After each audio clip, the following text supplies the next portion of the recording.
I'll let Kunal give you some serious bad news. From his work, he has done something quite amazing that he is 3 years? 5 years. 5 years. Yeah. Anyway, I'll let you tell your own story. But even with you, Kunal, because I know you've been talking on public platforms about, in a sense, exactly what Sabaji said. We are not even in the game almost, is what he said. So, but give us some positive markers for, what do we do now? But tell your story also, because many people don't know the book. He's the author of H Pop, The Secretive World of Hindutva Pop Stars, and I think it's 5 profiles. 3 profiles. Three main profiles. characters. Yeah. Thank you so much. Thank you. I'm so glad that I'm joined by such an elite group of people. All of the people that I've looked up to at some point or the other. Look, I mean, as a journalist, I've always been on that side of this table. And let me tell you, that is the more comfortable side to be in. But I'm here and I'm here as a result of this book, as I mentioned. It's interesting. We're in a very interesting time now. Lara mentioned what was happening in Maharashtra. We saw what was happening nationally. I don't know how many of you here agree, but as a journalist, I could tell that if this meeting was held in the end of January, we would all say 400 par hone wala hai, right? There was a sense of dejection among liberal spaces, among people who thought that that a certain kind of politics is going to inevitably win. That hasn't happened. But it's also historic in some ways because what we've seen in the last 2 months is very unprecedented, right? We've seen no less than the Prime Minister of India engaging in the kind of hate speech that we would ordinarily find on our WhatsApp groups, right? It would be something that possibly even BJP leaders would not want to be seen spouting on stages. Things like calling Muslim infiltrators, things like saying, the whole baby producing rhetoric, which is actually something that the Prime Minister very proudly engaged in when he was in Gujarat, where he said, "Hum panch, hamare 25," right? So he's in some ways he's had this strand of continuity to him. He's been consistent in that sense. Just that sometimes you see that side of him a lot more than you see at other points. So we've been in very interesting spaces, and I wouldn't blame a lot of us if we start feeling hopeful, if we start feeling like we've won, if we start even deluding ourselves that we've defeated the politics of hate. मतलब हम कहते हैं ना कि नफरत की राजनीति खत्म हो गई, उसको हमने हरा दिया, उस पर रोक लगा दी. Look, as a journalist, Rajni, we're not used to giving good news.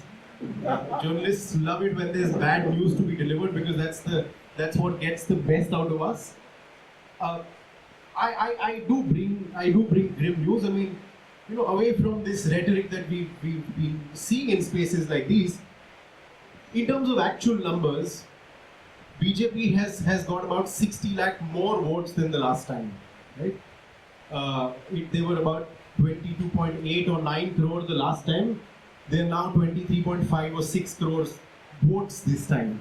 So more people have voted for the BJP. Its vote share has gone down very minimally, which by half a percent or so.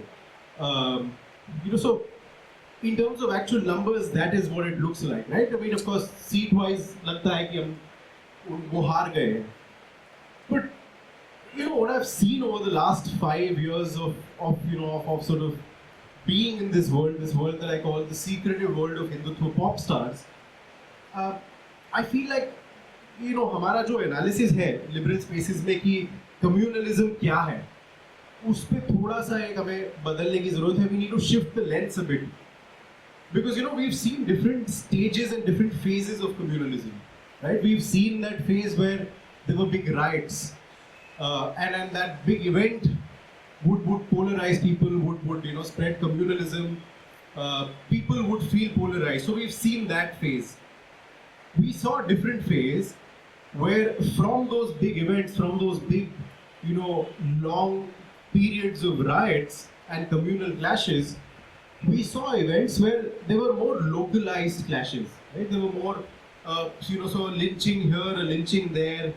कहीं कुछ गांव में हो गया, Muzaffarnagar is a great example, localized, but with having the effect that it can polarize communities and then possibly swing votes, right? So we saw that phase of communalism as well. What we're in now is a different phase of communalism. We're in a phase of communalism where अब दिखेगा कुछ नहीं आपको शायद, आपको दिखेगा नहीं कि दंगा हो रहा है, right? You will not see that there are riots on the streets. You will not see that the Bajrang Dal is now out on the streets with trishuls.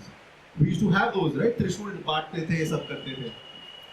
What we're now seeing is I think much more serious, much more potent, much more powerful way of spreading communalism, which is what I call this everyday communalism, right? कि वो अब हर रोज की जिंदगी में आ गया, वो रोजमर्रा की जिंदगी में है वो. It is no longer an event that has to be noticed and that has to be, sort of fawned upon or outraged upon. It is now something that is constantly playing in the background.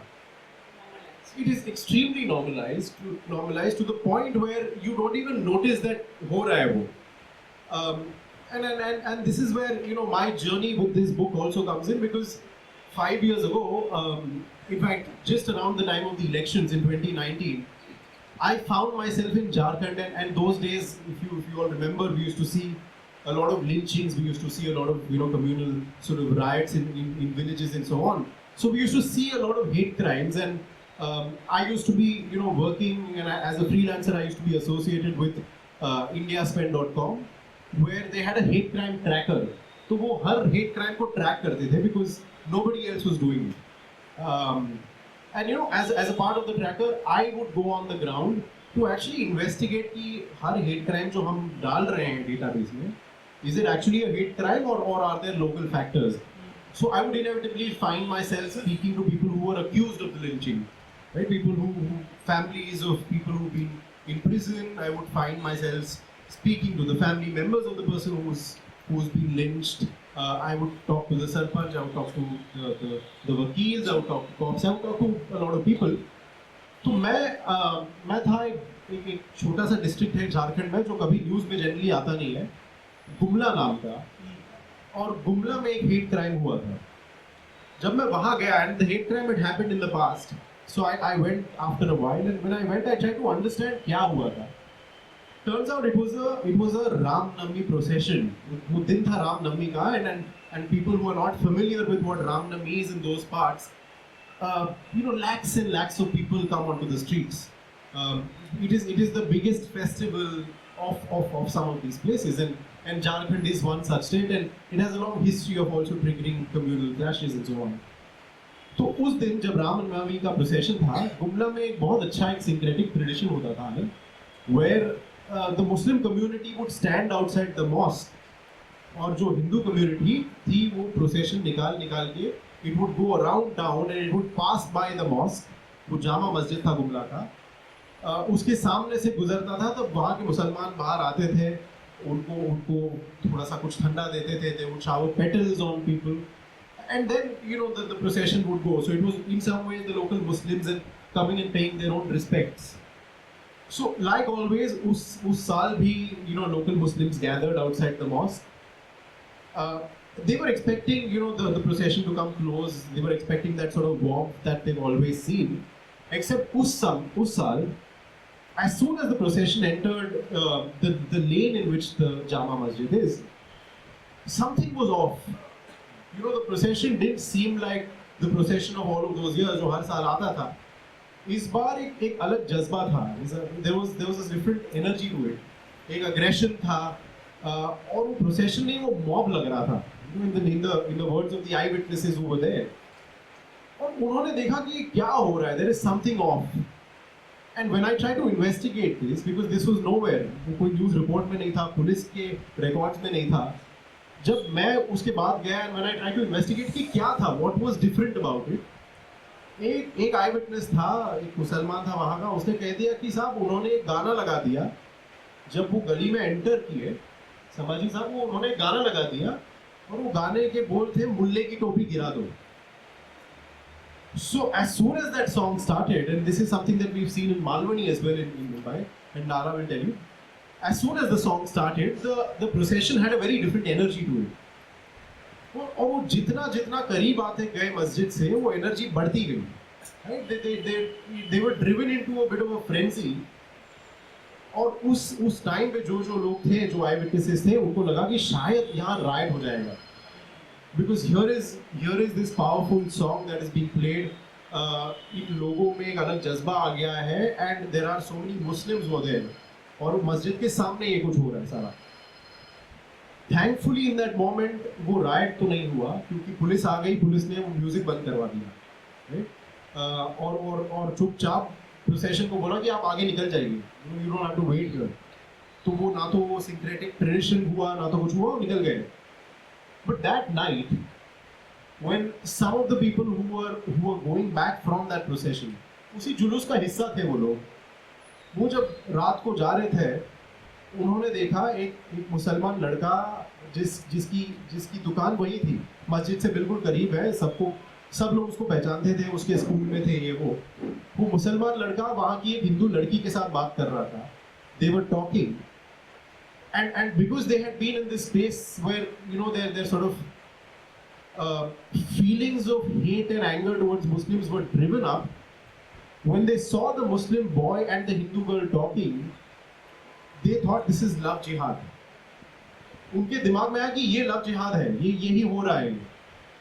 So they dragged the Muslim boy out, they tied him to an electric pole और उसको मार दिया उस रात. And he was 20 years old, Mohammed Shalik नाम था उसका. And that is the night that I, ended up discovering what was happening, because I had not read about the fact that there were these songs. मतलब उस रात मैं सोया नहीं. I went back to my hotel room and I kept flipping through. I said, what are these songs? Who's making them? तब मुझे पता चला कि ये तो बहुत बड़ी इंडस्ट्री है. 2019 की बात कर रहा था मैं. And then when I went to different districts in Jharkhand, मैं हर जगह पुलिस को पूछते गया कि क्या आपने देखा ऐसा कुछ. And turns out all of them had experienced it. So some police वाला said कि हमने तो ऐसा किया है कि रामनवमी का जुलूस निकलता है, we tell the organizers कि आप हमको playlist बताओ. You send us a CD of the songs, जो आप गाने लगाने वाले हो, वो हमको भेजो, क्योंकि हमको देखना है क्या होता है उसमें. And so this was very well established, but just that beyond those spaces nobody knew about it. And that is how I stumbled upon the fact that I need to write about it. I need to investigate this. तो उस समय से लेकर आज तक, मतलब till the book got out in November, I spent time with 3 such people, right? I spent time with one person who does exactly this. समाजी, वो 25-26 साल की लड़की है, हरियाणा की सिंगर है, उसका नाम कवि सिंह है, and she only and only creates these songs. उसके गाने होंगे लव जिहाद पर, उसके गाने होंगे पॉपुलेशन कंट्रोल पर. उसका पहला गाना था जब Pulwama when the terror attack happened, उसने गाना लिखा 2019 में, और वो गाने का सारांश ऐसा था, उसका एक लाइन भी ऐसी थी, इन देशद्रोही मक्कारों को करो बाहर गद्दारों को, है ना. तो the whole point of that song was that don't blame Pakistan for it. ये तो हमारे मुसलमानों ने किया है, ये जो टेरर अटैक हुआ है ये मुसलमानों की वजह से हुआ है. So that is a whole genre, and I call it Hindutva music. वो पूरा एक genre है. There are so many different singers who play these songs. So I tracked her for about 4 years. फिर similarly there is poetry. Hindutva poetry has become another subgenre where through the means of poetry, Hindutva ideology is being packaged into these very sort of attractive sounding poems, जिसके through आप लोगों तक पहुंच रहे हैं. So I followed for 4 years. I followed a kavi. उसका नाम है कमल आग्ने. He's from Lucknow. तो वो ऐसे गाने बनाता है, ऐसी पोइट्रीज लिखता है, और उसकी एक बहुत वायरल कविता है गांधी पर, है ना. And that was really the reason why he became what he is now, a very popular star. उसने गांधी पर कविता लिखी where the poem essentially is glorifying and justifying Gandhi's assassination. उसकी लास्ट लाइन उसकी पोएम की है, अगर गोडसे की गोली उतरी ना होती सीने में, हर हिंदू पढ़ता नमाज फिर मक्का और मदीने में. Now, if you go on online, जैसे like all of the three have said, if you go online, this is one of the most popular poems in this space. Millions and millions of people have seen this poetry, consumed it, and they've made reels and short videos out of it. And जो समाजी आप कह रहे थे छोटे videos, they've made out of it. So there is this kind of poetry, and the third thing that I've done is looked at Hindutva publishing. There are publishing houses which only and only publish books about Hindutva, right? Essentially do the same thing as what Kavi and Kamal do, but they bring out books like these. Now, the reason why I'm telling you this is that, all of this actually goes beyond and under the radar in some ways. When we look at understanding what hate is, journalists like me, lawyers like Lara, we're all looking at events, we're all looking at expressions of hate. कि कोई event हो रही है क्या, कोई hate speech दे रहा है क्या, now we have the Prime Minister joining the ranks, but we were otherwise looking at Sakal Hindu Samaj and the Loony Brigade. So we were looking at these signs ki is hate being expressed, but I think we're missing something there, right? And which is why, as much as I'd like to believe that these results are a sign of the fact that we've defeated the politics of fear, I think we've got a long way to go, because I traveled a bit for these elections, not as much as I'd like to, but the people I met, they had distress. They had various issues. They were angry. Someone I met, has done engineering, has not been able to find a job, works on a construction site for 12,000 rupees. People who voted for Modi in the past.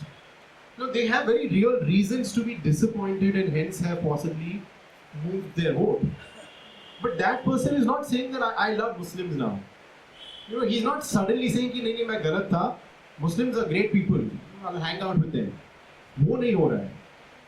For the time being, he's understood that from my Prime Minister, from the ruling party, from the government, I need something else at this point. I don't need you to tell me what I already know, because all of these hate pop stars are doing that. वो रोज मुझे बोल रहे हैं कि मुसलमान ज़्यादा बच्चे पैदा कर रहे हैं. वो रोज मुझे बोल रहे हैं कि there is love jihad. They're saying this to me every single day. I don't need the Prime Minister to tell me the same thing again. It's not novelty for me, right? What I need you to do is tell me what are you going to do about my job, what are you going to do about the distress that I face. I went to rural Maharashtra, farmers who are not able to get their fair price of their produce. So what are you doing for me on that front? So in that sense, what all of this everyday communalism that we talk about does is that it continues to radicalize people nonetheless. It's pushing the poison deeper and deeper into all of us. What is not happening is we don't know when the expression of that hate is going to be. Right? The expression of the hate can be when there's a railway constable with no known history of politics is walking around in a railway bogie and sees Muslims, people who look visibly Muslim, drag them out and shoot them dead. Right? That's an expression of hate. An expression of hate can work in n number of ways, where you will have cases like the one in Muzaffarnagar where a teacher drags out a Muslim kid, tells all the other Hindu kids to assault and beat the Muslim kid, and delivers a hate speech about that Muslim or about that Muslim community. So you will see these expressions of hate, because essentially what everyday communalism does is that it's signing all of us up for creating a permanent sense of an anti-Muslim bias. You don't need those events anymore. That is happening every single day. So वो hate का expression कब होगा is up to you, right? But we are all getting enlisted into a mob, and we don't even sometimes know about it. Which is why I think these results are good, because they give us hope. They make us feel they've shattered this aura of invincibility. They've made us feel that we can respond and that there can be change. But to delude ourselves in believing that this means that people have rejected hate is I think pushing it a bit. I think that referendum has been postponed for a bit. वो जो कयामत का दिन आएगा, रात आएगी, वो कब आएगा उसका पता नहीं, लेकिन वो आएगा. But the beauty of this everyday communal project is that it will go on nonetheless, right? Nobody has to get their hands dirty. The VHP doesn't have to do much. The Bajrang Dal doesn't have to do much. The Prime Minister can go back to being a statesman. He doesn't have to deliver hate speeches anymore. But the project will go on. The songs will be made, the poetry will be made, the books will be written, the cinema will continue to come. That will not stop. Right? And I think we'll discuss this a bit more, but I think that's a separate conversation on how to stop it. But we need to realize that that is not stopping. I mean, we've got far more experienced people than me sitting here who've seen, communalism over 30 years play out. Right? It ebbs and flows, but it doesn't go away with an electoral result. And I think liberal politics will have to understand that communalism and electoral politics are not coterminous. They're not always related. One is not a measure of the other. And that's when I want to end. I mean, I've given enough bad news, but I hope that we can together brainstorm over how to do this. Thank you.